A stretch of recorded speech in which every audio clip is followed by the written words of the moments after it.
Welcome back to Mad Mike Art. My name is Mickey, and I wanted to do kind of like a little art haul video, which I haven't done in a while.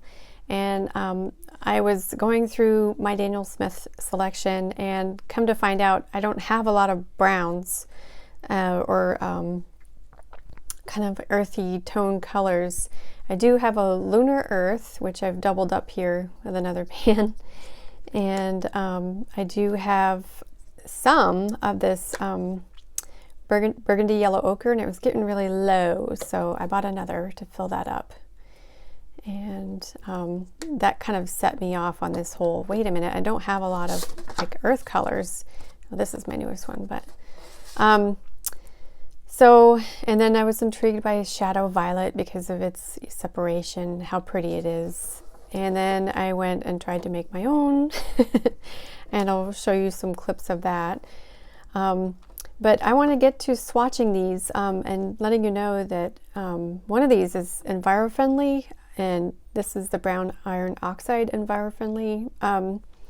They apparently find this in a iron oxide recovery method. It removes colored iron oxides that pollute the mine water, cleaning the water so it can re-enter a receiving stream and resulting in cleaner natural environment. I'm reading that, obviously. So I just wanted to buy more of these since I found this one. I was like, oh darn, I should have just got them all. There's a brown iron oxide, a yellow iron oxide, and a red iron oxide, and I got the brown one. So we'll see that swatched out. So I'll show you my little hour-long cut to a few pictures process of trying to make my own Shadow Violet right after this, and then we'll get to swatching.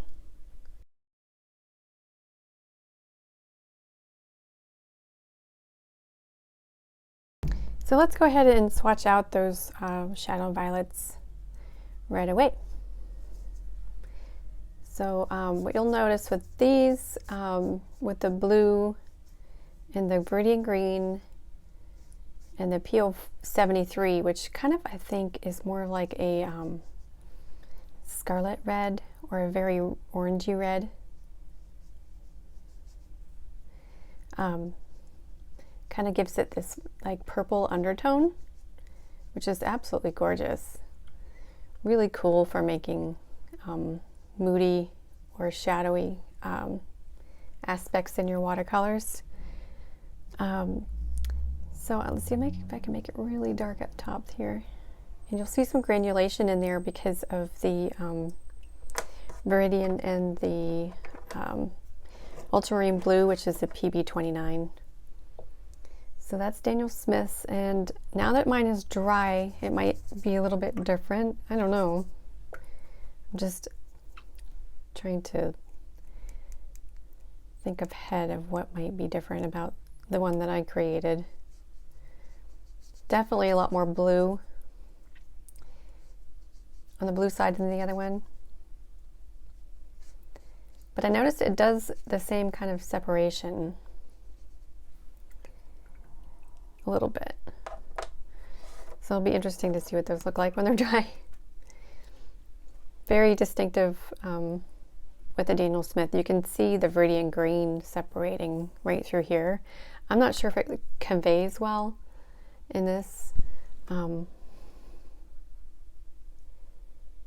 but right through here you can see a little bit of a green speckle tone, and it kind of is happening here a little bit too, although you're getting too much glare to really see. We'll wait till they dry. Okay, back to trying to get this to stay. So next is the enviro-friendly brown iron oxide, which I'm really happy to learn about.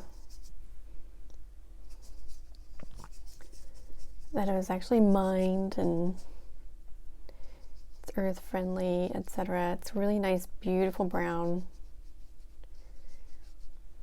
A little bit of texture in there.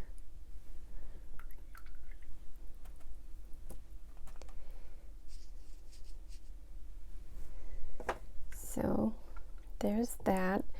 And this other one is absolutely gorgeous. I've seen it painted out before. This is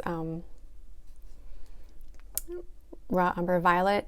It's got a brown and a violet undertone to it. Somebody suggested this to me. I would love to give them credit. I forgot who it was though. Sorry, person. Love you. So let's go ahead and fill this half pan up. I haven't even opened this one yet. I like to overfill my half pans because these do shrink a little bit. Daniel Smith watercolors have a tendency to recede in the pan. And since this is cotton paper, I like to get it a little bit wet first when I do swatches on this particular paper. So right away you can see how beautiful this is. Those veins are coming out in it. See those legs? Beautiful. Trying to get a nice mass tone right here.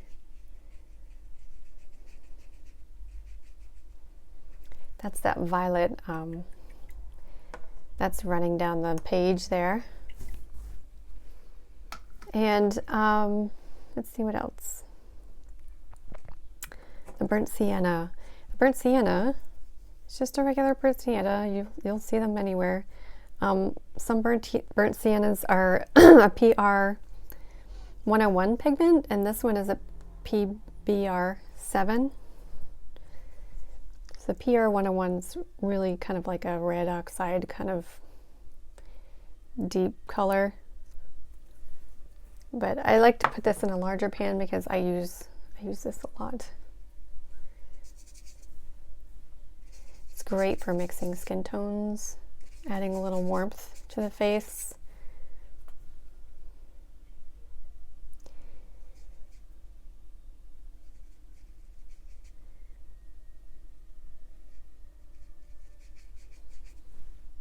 So there's this one. Hi, Mitty. It's really, really pretty.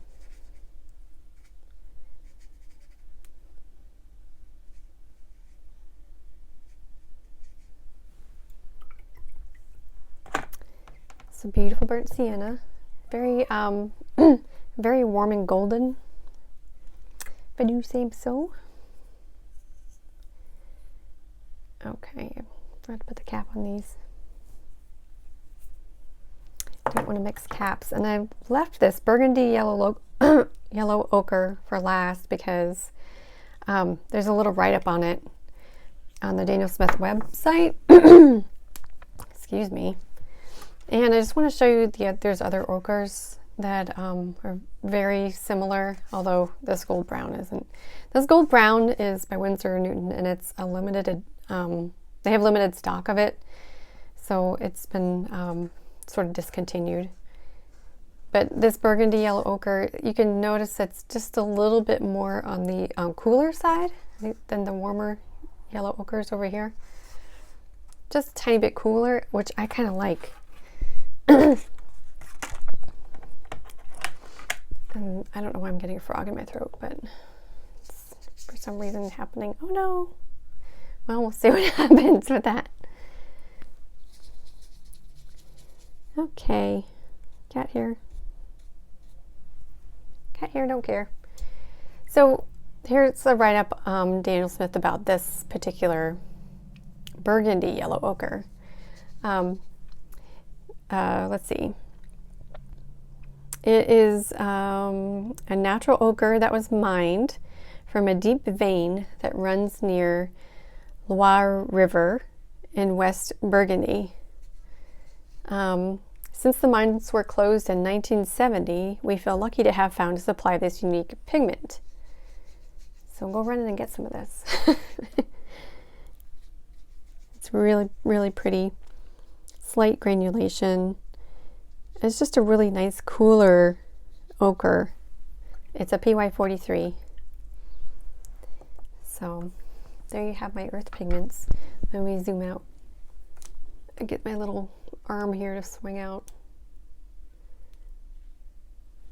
So you can see the pink in this one and slightly in mine as well. I think I did a good job. They look pretty close. So let me pause here and I'll be right back. Okay, so I'm back with some close-ups of these paints. I want to really kind of get the detail of the granulation on the paper and everything. I think that's really cool how these two kind of did this weird pull away when they got to be very watery.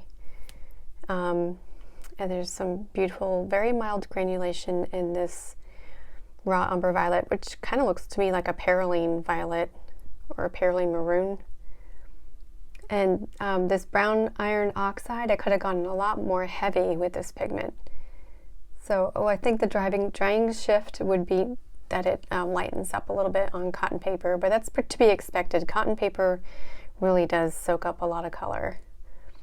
And the yellow ochre looks like pretty much the same as it was before. I tried to make it a little darker on the top. But there you have it. There's all those beautiful colors. I'm going to try to do something real quick in a time lapse. So I'll leave you here, and thanks for joining me, and we'll see you in the next one. Take care.